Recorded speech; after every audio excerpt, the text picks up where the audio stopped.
محمد خیاط 2 کروڑ روپۍ وړي دي او باقاعده پای کې پراپر اپلیکیشن شوی دی. انټي کرپشن نه دی، فاردي کرپشن دی. فاردي کرپشن دی. نو دغه انټي کرپشن کې نن دلته په نوخار کې چې کوم سرکل افسر ناست دی هغه اسسټنټ ډایرکټر دی دلته کې یره قضا کم یاد کم نو 30-35 اهلکاران په انټي کرپشن دفتر کې ناست دي. سار راځي او صرف حاضری ولګي او بیا واپس دغه نه پس غیب شو په دې باندې غیب شو فایلونه واخلي چیزو مونږه انکوایری ده. السلام علیکم ګرانو کتونکو، زم تفهیم زیم فرحت شاه. ګرانو کتونکو نوخار پریس کلب کې موجود یو نن د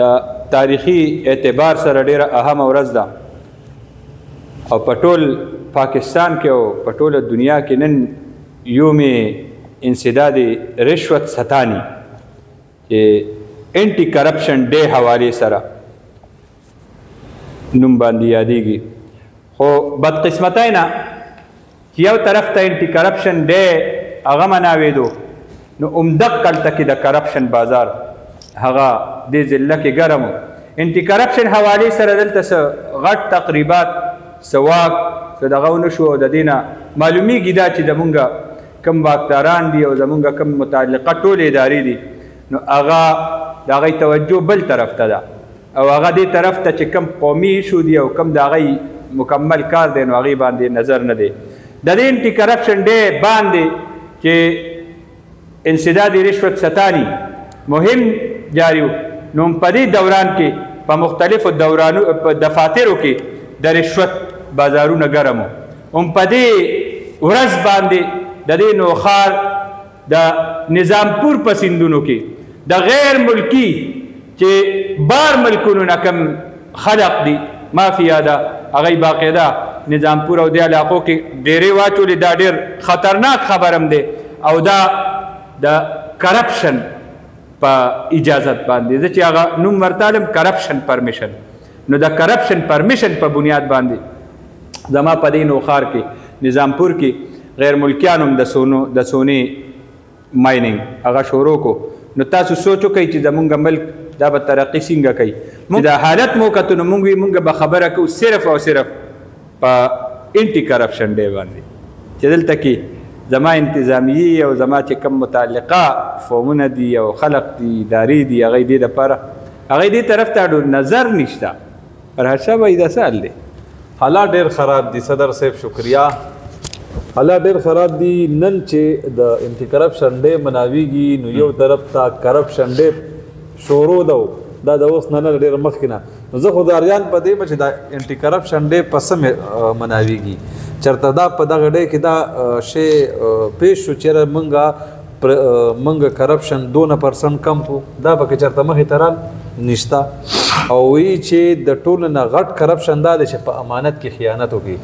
دا د ټولو نه غټ کرپشن دی او بیا هغه امانت چې هغه د 25 کروڑه عوامو حق دی دا د یو کس نه دی. لکه د نوخار عوام خو موږ اکثر یادو نو دا چې کوم امانت دی دا د 25 کروڑو دی 25 لاک خو د نوخار آبادي دا زه د غونډ پاکستان خبر بالکل 25 کروڑه دی 40 کروڑه دا تقریبا دا آبادي دا د هغې ټولو حق دی. خو کرپشن چې څنګه تاسو په نظامپور کې د سونې مایننګ په غیر ملکی هم دلته کې راغله او غیر قانوني شی شروع کړی دی ښه کلیام هغې هم شروع غیر ملکي دا ډېر افسوس او دا امنیه هم ما دپاره هم خطرناکه ده. دغه هم خطرناکه ده او هغې زمونږ سټیټ او دا زمونږ نظام دونه چیلنج کو هغې ته دا یو مطلب دا دی چې یو ډېر زه دې ته څه نوم ورکړم چېرې ډېر غلط نظام ورته ښکاري چې دا زما د ملک نظام ته ملک ته کنزل نه دي کنزل دي چې راځي ډایرکټ لګیا کېږي او خپله سونه دلته نه دلته نه وباسي او هغې بې ځان سره وړي خپل ملک ته به چې هغه کولاو راتلی شي او دلته سونه رایستی شي زما په ملک کې نو دلته نه هلته وړی شي ستا هر څه وړی نو ما ته خو فایده نشته دا هم هر څه وړی شي ما هم ورسره وړی شي. د دې نه علاوه چې کوم دی په محکمه تعلیم کې چې کوم کرپشن روان دی تاسو ته یقین وکئ دا چېرته د نوخار خبره اوس دې وخت کې کوو د نوخار په ډي او فیمیل کې او په ډي او میل کې کرپشن روان دی کم نه شو. اسپتالونو کې کرپشن روان دی کم نه شو. په وابډه کې کرپشن روان دی کم نه شو. دا ناسور دی دا ناسور ختمېدل پکار دی او دا یوازې زما او دا د دې د ستا ذمواري نه ده دا د هر سړي ذمواري ده. مهرباني وکړئ دې میدان ته راشئ. انټي کرپشن په نوخار کې دی او په یو کال کې دی ما ته خپله کارکردګي وښیي دي چېرته په یو اف آی آر چا باندې کړی دی چرته چانه پیسې ریکور کړي دي دغه ځای کې د پبی هسپتال ایم ایس چې کوم سابقه و ډاکټر محمد خیاط 2 کروڑ روپۍ وړي دي او باقاعده پای کې پراپر اپلیکیشن شوی دی انټي کرپشن نه دی فاردي کرپشن دی پار دی کرپشن دی بالکل پار دی کرپشن دی دا نن چې کومډه ملاو مناو شوی دا صرف او صرف د انټي کرپشن دی د شوی ما په دې ملک کې ټول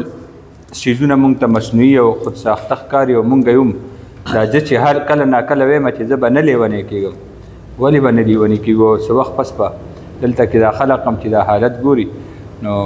مخکې نه د مونږ قوم نفسیاتي مریض دی انټي کرپشن ډېر خلک به صدر صاحب مونږ ته نفسیاتي مریضان وي جی داسې کار دی دا د تاسو اوس دلته کې معذرت سره وایم چې دې کې که مونږ دلته کې چرته دې پرده باندې شاته یو فلم ولګو تاسو یقین په خدای کې دا دنیا به ګوري او دا به روزانه صرف دغه ته ناست دی خو د دغه خلکو د فایدې خبره چې کې د دې 15 لاکو د فایدې خبره مونږ کوو دې ته دا وایي چې دا کېږي او که طرف ته سوچ وکړو مونږ ځان لا لږ دغه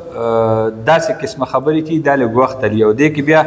مونږ ته چیلنجز درپېښ دي مافیا چیلنجز دي دونه مافیا د تاسو ته پته ده چې مختلف قسمه مسایل دي دا خبره وکړي وابده کې همغه شانتې کرپشن روان دی زما په هسپتال